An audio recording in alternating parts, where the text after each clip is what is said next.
Even with the deadly shooting in their newsroom, the Capitol still printed an edition of their paper today. The names and pictures of the colleagues killed are on the front. And then if you look back here, the opinion page, it's blank because they said really they're just speechless. Even though the water has gone down in some parts, we've been seeing a lot of neighborhoods just like this, nearly waist-high water.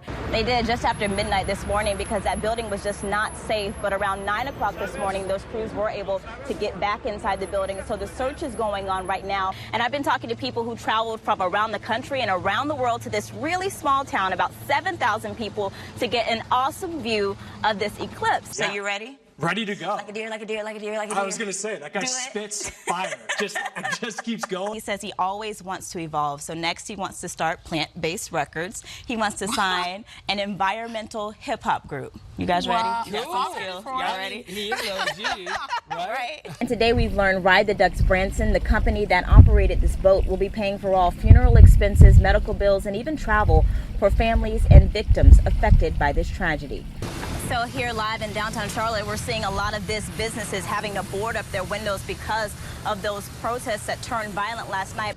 Even though Alberta was passed, lifeguards told me the water may actually be more dangerous today than it was yesterday. Now, the firefighters told me they are doing all that they can to keep these fires under control, but again, there's only so much they can do. These are small changes you can start making now, even if you're not over 65 or not concerned about falling. The ads just came out in CVS stores today. It's called the Beauty in Real Life campaign, and CVS says the goal is to create a new and more realistic standard of beauty. So the FDA doesn't have to do what the panel says, but usually that is what happens. It's usually the last step in the process.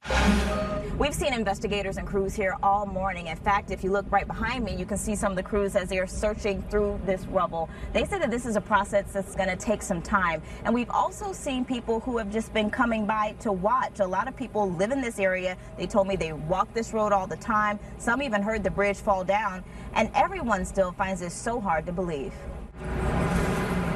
This would be a normal drive to work for Amelia Caceres, except her house is surrounded by police tape. Adrian Perez helped her get out, both still in shock after hearing the brand new bridge outside their home collapse. We were some of the first people in the front, and we saw the cars crushed underneath. It was really horrifying, so it was really scary.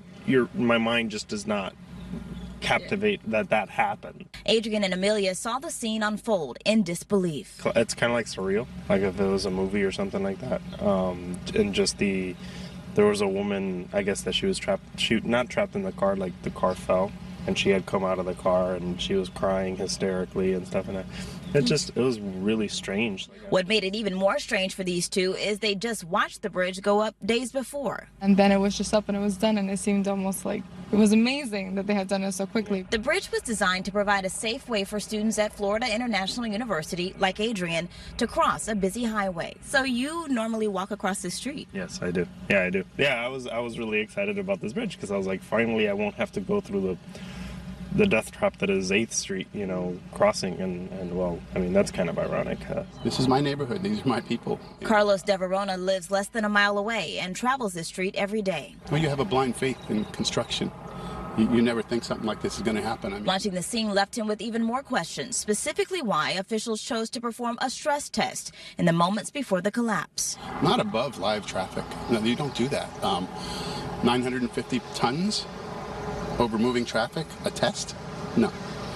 That just should never happen. As investigators work to answer the many questions surrounding the collapse, Amelia and Adrian, like so many others, wait for answers. I'm sure that they did what was needed to get done. I don't think anyone would do something like this purposefully. Or negligently, but I guess we'll see.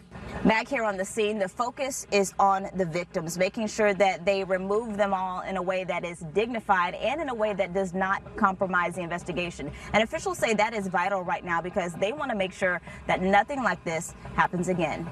In Sweetwater, Florida, I'm Kumasi Aaron. Oh my. In seconds, this headset took me to a virtual world. So make sure that they're the correct hands. And these controllers gave me virtual hands. Okay. In moments, my only focus was making it through this virtual burning office. Why can't I go there? And rescuing the person inside. So I'm just guessing where this person is. I encountered some surprises. But eventually, success. Yes. But this isn't just some game to beat. I took so long.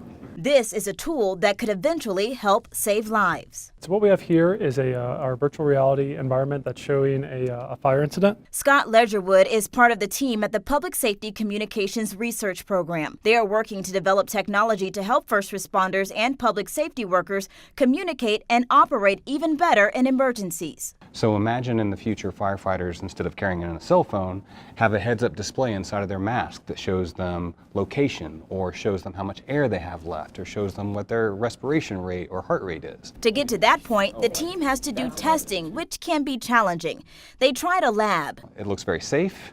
It looks very clean. It doesn't look anything like a public safety scenario. What about real life? Well, now it's dangerous. It's not repeatable and it's not controllable. So that doesn't work for us either. That's where virtual reality comes in. Until you put it on and you experience it, you don't really understand how quickly you can immerse yourself into that environment. The team held a contest to see who could come up with the best design to showcase navigational information.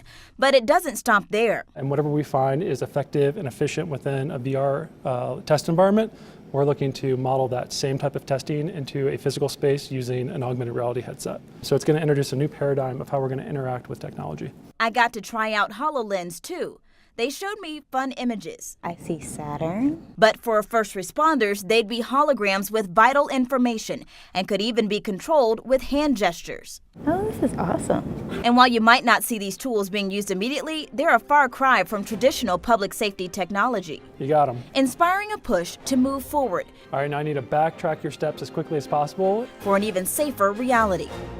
You need to look through this photograph. I'm telling you, I got happy today when I started looking through that. We all know moms love pulling out old photos of their kids. Oh, this is better than a Facebook to me because I don't do Facebook. And Jackie Swain is no exception. I can show you pictures when Cedric and Felicia went to the prom. Oh, they were some happy kids. Okay, here my babies. That's Krista Easton. Except she may have a few more names. That's Krista, this baby here. To remember. That's Felicia. Than most moms do. Marie.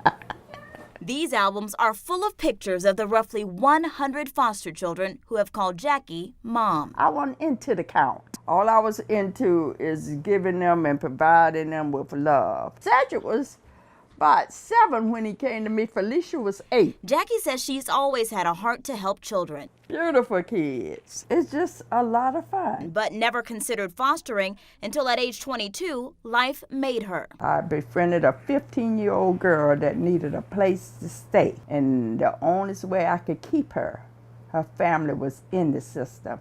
And therefore, I had to become a part of that system. He was 9 and she was 8. Jackie began taking in as many foster children as her home could hold. Oh, don't talk about that. It might have been illegal. Enjoying every moment. It was a lot of love. And we was one big happy family, wasn't no foster. But it wasn't always easy. You can't blame the kids. It's what they grew up in. And you have to love them back into reality. After more than 40 years of loving children, I haven't seen that one. Jackie decided to retire. I could have fostered till I died. But because my husband wanted us to have time together, I owe that to him. Hello, how are you doing? Now, this is Jackie's new form of fostering. My name is Jeffrey Campbell. Watching her grandson, the son of one of her foster children. Who am I? Gandhi. I will foster because that's in me. You don't give up your calling. That's sisters and brothers. It's a calling to give, to love, and be a mother 100 times over. A calling that will never go away. Everybody looks so happy. I'm telling you, that's no joke neither, not because they taking pictures. Those were some happy kids.